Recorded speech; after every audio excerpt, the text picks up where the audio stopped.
제4장 메시아의 강림과 그 재림의 목적. 메시아는 히브리 말로 기름 부음을 받은 사람이라는 뜻입니다. 특히 왕을 의미합니다. 이스라엘 선민들은 선지자들의 예언에 의하여 장차 이스라엘의 구세주를 왕으로 보냄하고 하신 하나님의 말씀을 믿고 있었으니 이것이 이스라엘의 메시아 사상입니다. 이러한 메시아로 오셨던 분이 바로 예수 그리스도이신데, 이 그리스도는 메시아와 같은 뜻의 헬라어로서 보통 구세주로 통합니다. 메시아는 하나님의 구원 섭리의 목적을 이루시기 위하여 오셔야 합니다. 하나님의 창조 목적은 먼저 지상의 천국이 건설됨으로써 이루어지게 되어 있었습니다. 그러나 인간의 타락으로 말미암아 지상 지옥이 이루어졌습니다. 그 후 하나님은 이것을 복귀하시려는 섭리를 거듭해 내려오셨습니다. 따라서 인류 역사는 복귀 섭리 역사이기 때문에 이 역사의 목적은 지상 천국을 복귀하려는 데 있습니다. 제1절 십자가에 의한 구원 섭리. 1. 메시아로 강림하셨던 예수님의 목적. 예수님이 메시아로 강림하셨던 목적은 타락 인간을 완전히 구원하시려는 데 있었던 것이므로 결국 복귀 섭리의 목적을 이루시려는 데 있었습니다. 그러므로 예수님은 천국을 이루셔야 했으며 따라서 지상 천국을 먼저 이루셔야 했었습니다. 완성 인간. 창조 목적을 완성한 인간으로 복귀되어 완전하게 된 사람은 어떤 사람일 것입니까? 1. 이러한 인간은 하나님과 일체가 되어 그의 심정을 채울함으로써 신성을 갖게 되어 하나님과 불가분의 생활을 하게 되는 것입니다. 이 원죄가 없으므로 다시 속죄할 필요가 없고, 따라서 구주가 필요 없게 되며 기도나 신앙생활도 필요 없게 됩니다. 3. 원죄 없는 선의 자손을 번식하게 되며 그 자손들에게도 속죄를 위한 구주가 필요 없게 되는 것입니다. 2. 십자가의 대속으로 인하여 구원 섭리가 완성되었는가? 그러면 십자가의 대속으로 인하여 모든 성도들이 창조 본성을 복귀함으로써 지상 천국을 이루게 되었습니까? 1. 인류 역사 이래 아무리 잘 믿는 성도라 할지라도 하나님과 일체 불가분의 생활을 한 사람은 하나도 없습니다. 속죄가 필요 없고 기도나 신앙생활을 하지 않아도 되는 성도는 하나도 없습니다. 아무리 잘 믿는 부모라 할지라도 자식에게 여전히 원죄를 유전하고 있습니다. 그것은 십자가에 의한 속죄가 원죄를 완전히 청산하지 못하였으며, 따라서 창조 본성을 완전히 복귀하지 못하였다는 사실을 말해주고 있는 것입니다. 십자가의 희생은 무의로 돌아간 것인가? 십자가의 희생이 없었다면 오늘의 기독교의 역사는 있을 수 없습니다. 우리의 신앙생활의 체험으로 보아도 십자가의 대속의 은사가 얼마나 큰 것인가 하는 것은 부인할 수 없습니다. 그렇다면 십자가로 인한 속죄의 한계는 어느 정도인가 하는 문제를 해결하기 위해 먼저 예수 그리스도의 십자가의 죽음에 대한 문제를 밝히 알아야 하는 것입니다. 3. 예수님의 십자가의 죽음. 성경상에 나타난 사도들의 언행을 중심 삼고 예수님의 십자가의 죽음이 당연한 것이었던가 하는 것을 알아보기로 하겠습니다. 사도들이 공통적으로 예수님의 죽음을 억울하게 여김으로써 분개하고 서러워했다는 것입니다. 그리고 예수님을 십자가에 내준 유대인들의 무지와 불신을 통분히 여겼으며 그들의 행위를 폐역무도한 것으로 여겨 저주하였습니다. 이것으로 보아 예수님은 온당치 않은 죽음의 길을 걸어가셨다는 것을 짐작하고도 남습니다. 이 하나님의 섭리로 보아서 알아보기로 하겠습니다. 하나님은 아브라함의 후손에서 이스라엘 선민을 부르시어 보호 육성하시고 때로는 고난과 시련으로서 인도하셨습니다. 그리고 많은 선지자들을 보내시어 위로하시며 장차 메시아를 보낼 것을 굳게 약속하셨습니다. 성막과 성전을 지음으로써 메시아를 맞을 준비를 하게 하시고 동방박사 시몬, 안나, 세례 요한을 보내시어 메시아의 탄생과 그의 현현을 널리 증거하셨던 것입니다. 하나님이 위대한 세례 요한까지 보내시어 예수님을 메시아로 증거하게 하셨던 것은 유대인으로 하여금 예수님을 믿게 하기 위함이었다는 것입니다. 따라서 하나님의 뜻대로 살아야 할 이스라엘은 그를 메시아로 믿었어야만 했었습니다. 이스라엘이 예수님을 십자가의 죽음길을 내준 것은 그들이 하나님의 뜻을 반하여 예수님을 메시아로 믿지 못했기 때문입니다. 따라서 예수님께서 십자가의 죽음길을 가시기 위하여 오신 것이 아니었다는 것을 알아야 하는 것입니다. 3. 예수님 자신의 은행. 예수님 자신의 은행으로 보아서 알아보기로 하겠습니다.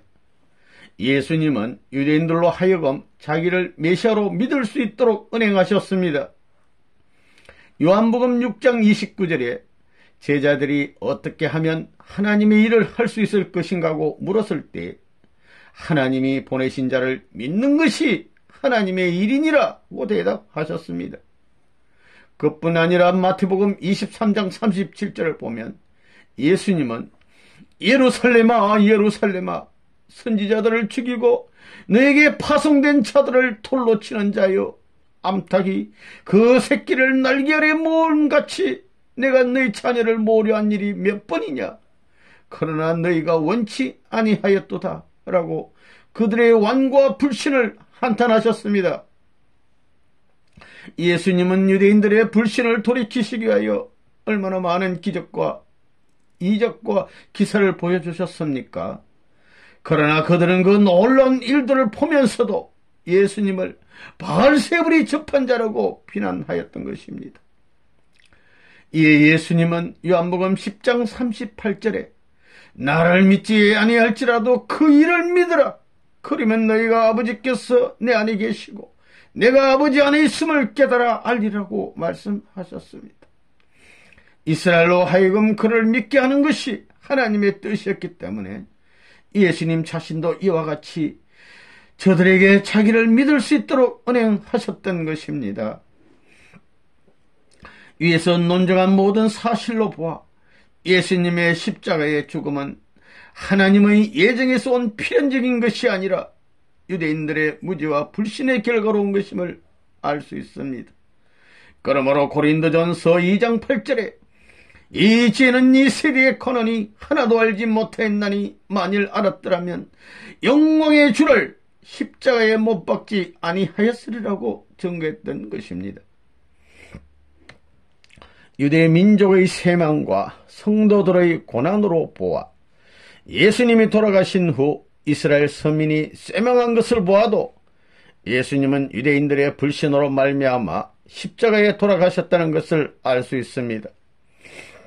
하나님이 아브라함으로부터 이스라엘 선민을 불러 2000년간이나 고난 가운데서 이끌어 나오신 것은 예수님을 메시아로 보내시어 영원한 왕국을 이룩하시기 위함이었습니다. 그러나 예수님이 십자가에 돌아가신 후 유대인들은 선민의 자격을 잃어버리고 지리멸렬하여 오늘날에 이르기까지 민족적인 학대를 받아 나온 것입니다. 이것은 메시아를 살해함으로써 구원 섭리의 목적을 이루시지 못하게 하였던 그 범죄에 대한 벌이었습니다. 예수님 이후 수많은 성도들이 당하여 온 십자가의 고난도 예수님을 살해한 연대적 범죄에 대한 형벌이었던 것입니다. 4. 십자가의 대속으로 인한 구원의 한계와 예수 재림의 목적. 예수님이 십자가로 돌아가시지 않았다면 예수님은 영육 양면의 구원 섭리를 완수하셨을 것입니다.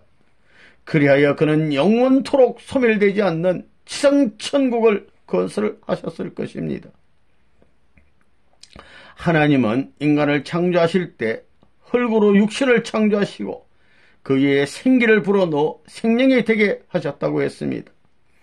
이와 같이 영과 육으로 창조된 인간이므로 타락도 역시 영육 아울러 된 것입니다. 따라서 구원도 영적 구원과 육적 구원을 아울러 하셔야만 되는 것입니다. 그러므로 예수님이 이 구원 섭리를 완수하시기 위하여는 영적 구원과 육적 구원을 아울러 완성하셔야만 되는 것입니다. 유대인들이 예수님을 불신하여 십자가에 내주었으므로 그의 육신은 사탄의 침범을 당하여 살해되었습니다. 그러므로 예수님을 믿어 그와 한 몸을 이룬 신도들의 육신도 사탄의 침범을 당하게 되어 육적 구원은 완성할 수 없게 되었습니다. 그러나 십자가의 대속의 부활의 승리적인 기대를 조성함으로써 영적 구원의 기대를 완성하셨습니다. 그러므로 예수님 부활 이후 오늘에 이르기까지의 모든 신도들은 영적 구원의 혜택만은 받게 되는 것입니다. 그러므로 예수님은 영육 아우런 구원 섭리의 목적을 완성하시기 위하여 지상에 재림하시지 않을 수 없게 된 것입니다. 5. 십자가에 대한 예언의 양면. 예수님의 십자가의 죽음은 메시아로 오셨던 전 목적을 완성하기 위한 예정에서 온 필연적인 것이 아닙니다. 그런데 이사야서 53장에 그가 십자가의 고난을 당하실 것으로 예언이 되어 있습니다. 반면에 이사야서 9장, 11장, 60장 등의 말씀에는 예수님이 생전에 왕국을 지상에 건설하실 것으로 예언이 되어 있습니다. 그러면 어찌하여 예수님에 대한 예언을 양면으로 하게 되었는가 하는 것을 알아보도록 하겠습니다. 하나님은 인간을 창조하실 때에 인간 자신이 책임 분담을 완수함으로써만 완성할 수 있도록 창조하셨습니다. 그런데 실제에 있어서 인간 시조는 책임 분담을 다하지 못하고 타락되었습니다. 이와 같이 인간은 하나님의 뜻대로 자기의 책임 분담을 완수할 수도 있었던 것이지만 반대로 뜻에 반하여 완수하지 못하게 될 수도 있었던 것입니다. 성서의 예를 들어보면 선악과를 따먹지 않아야 하는 것은 인간 책임 분담이었기 때문에 아담은 안 따먹고 완성될 수도 있는 반면에 따먹고 죽을 수도 있었던 것입니다. 이와 같이 인간은 자신의 책임 분담 수행 여부에 따라 어느 한 면의 결과를 이루어 놓게 되는 것입니다. 따라서 하나님은 뜻 성사에 대한 예언을 양면으로 하셨던 것입니다. 메시아를 보내시는 것은 하나님의 책임 분담이지만 믿고 안 믿는 것은 인간의 책임 분담에 속하는 것입니다. 따라서 인간의 책임 분담 수행 여부에 따라 나타날 양면의 결과에 대비하여 하나님은 예언을 양면으로 하시지 않을 수 없었던 것입니다.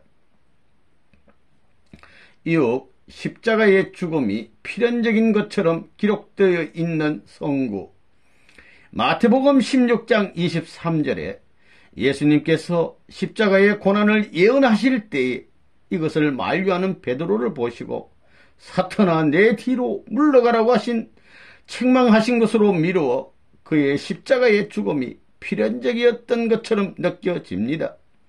그러나 예수님은 그때 이미 유대인들의 불신으로 인하여 영역 아우런 구원 섭리를 완성하실 수 없게 되자 영적 구원만이라도 이루시려고 부득이 십자가의 길을 가기로 결정하고 계셨던 때였습니다. 그런 때에 베드로가 만류한 것은 십자가로 인한 영적 구원 섭리의 길마저 방해하는 것이 되었기 때문에 그처럼 책망하셨다는 것입니다. 요한복음 19장 30절에 예수님이 십자가상에서 다 이루었다고 말씀을 하셨습니다. 이것은 십자가로서 구원 섭리의 전 목적이 완성되었다는 뜻이 아닙니다. 유대인들의 불신을 이미 돌이킬 수 없는 것으로 아시게 된 후부터 예수님은 육적 구원은 재림 후의 섭리로 미루시고 영적 구원 섭리의 기대만이라도 조성하시려고 십자가의 노정을 걸으셨던 것입니다. 그러므로 이 말씀은 제2차적인 구원 섭리의 목적으로 세우셨던 영적 구원 섭리의 기대를 다 이뤘다고 하신 말씀인 것을 알아야 하는 것입니다.